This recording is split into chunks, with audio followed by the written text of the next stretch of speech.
So you would have to imagine just about every man on the Saints is going to use what happened last year as fuel going into this season. You almost want them to. Let it be a little bit of revenge. Do you think that could help them in any way? Well, sure, to a degree, and I think the Saints will win this game. But real quick, Drew Brees and the Saints got to get over this. Like, enough.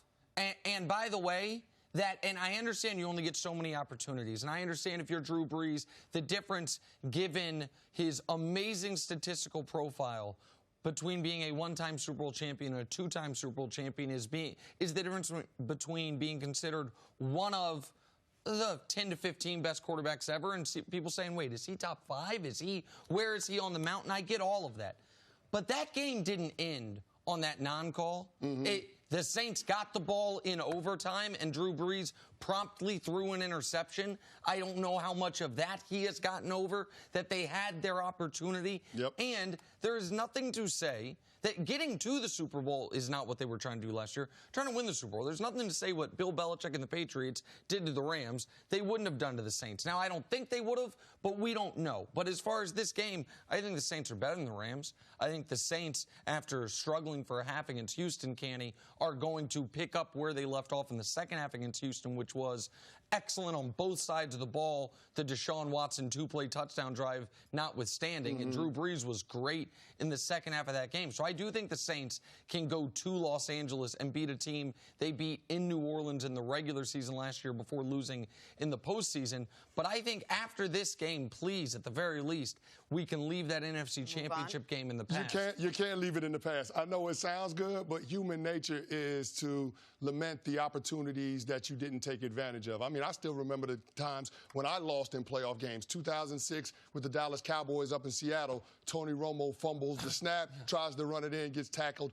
by Jordan Babineau. 2007, 13-3, #1 seed in the NFC, hosting the divisional round of the New York Giants. Ended up losing that game. The Giants go on to beat the undefeated Patriots in the Super Bowl. 2014, I'm with the Baltimore Ravens. Got a double-digit lead in Foxborough, and we ended up losing that game. Let it go, Those are the ones that you remember. I don't remember the Super Bowl run. I remember those games. But, I mean, in terms of what Drew Brees and the rest of the Saints are feeling, I mean, could you have a more heartbreaking playoff loss than they've had the last two years. Think about the divisional round in Minnesota 2 years ago and then last year in the NFC Championship game. But going back to last year's game, you're right, Nick.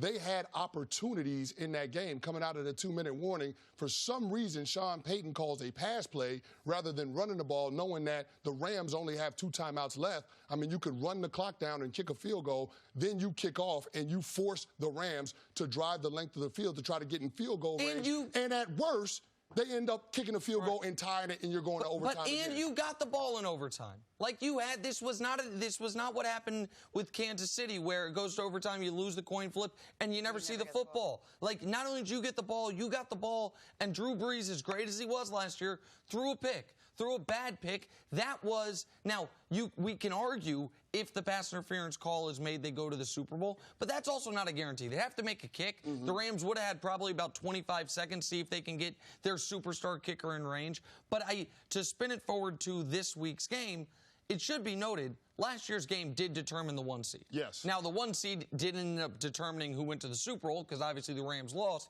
but the Rams lost in the regular season and then went to New Orleans and won. But both these teams last year were 13-3. The reason New Orleans was the 1 seed and the Rams were the 2 seed was this regular season game. I'm not saying history is necessarily going to repeat itself, but when these two teams are only going to play each other once all year because they're not divisional foes, the head-to-head tiebreaker is a critical one. It's not just about who's going to get to 2-0. It's about the end of the year, if they're both 12-4, who gets the 2 seed versus the 3, maybe who gets the 1 versus the 2 again. So the critical nature of this game is enormous, and I need to see from the Rams, can Todd Gurley play a full game? Because in the week 1, he was non-existent in the first half, quite good in the second half. Really good fourth quarter. And they had the lead, and maybe that's how they're going to use him this year, where he's going to be on a pitch count early in games. To beat a team as good as New Orleans, I think you're going to need a fully functional Todd Gurley for 4 quarters, not just a quarter and a half. Yeah, completely agree, because New Orleans is one of the more complete teams in the NFC, and so you're going to need Todd Gurley because, I mean, that offense is a different offense when he's out there on the field and he's a threat to get the ball. But in looking at, this matchup in week 2, you asked the question, Jenna, are they going to exact some kind of revenge out in L.A. this weekend? Well, I mean, I don't think they can get any revenge because they can't get to the Super Bowl the following weekend. All they can do is try to position themselves amongst the contending teams in the NFC. And if you could somehow, some way find a way to be one of those top 2 teams in the NFC, well, it's always better to be one of 8 teams competing for a championship rather than 1 of 12. So, I mean, I think that's what New Orleans should have on their mind. That should be the focal point because I do believe the Rams are a team that's going to be there in December when we're talking about the playoffs.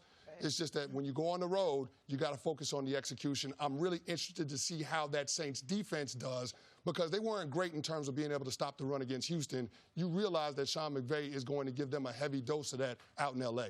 Last year, going into this game, we talked about how these are 2 teams that were fairly evenly matched. They didn't lose a ton of players over the offseason. Which team resembles more the team that we saw last year between these 2? Oh, I think you're right that they are both very similar. And that the Saints now, they don't have Mark Ingram anymore, and that's a substantial loss. The Rams lost a couple offensive linemen and Ndamukong Suh, and we'll see how substantial those losses are. But the major players from last year and this year are similar. I would say a distinction is in last year's game, the Rams had already lost Cooper Kupp. Yes. And now the Saints are going to have to account for that.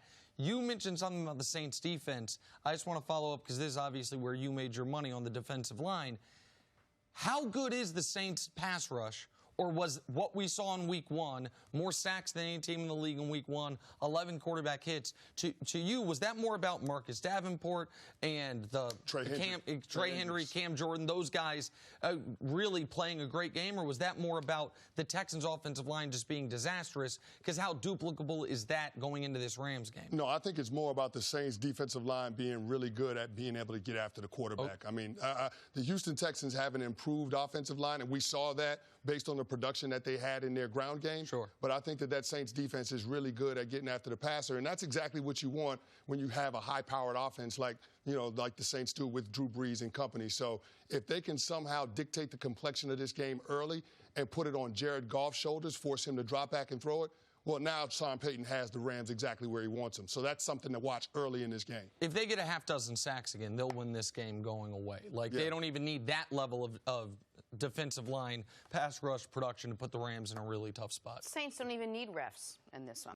Thanks for watching. Subscribe here to get the latest from the show. Also, be sure to check out more of the best clips from First Things First, or go watch a few segments from our other shows on FS1.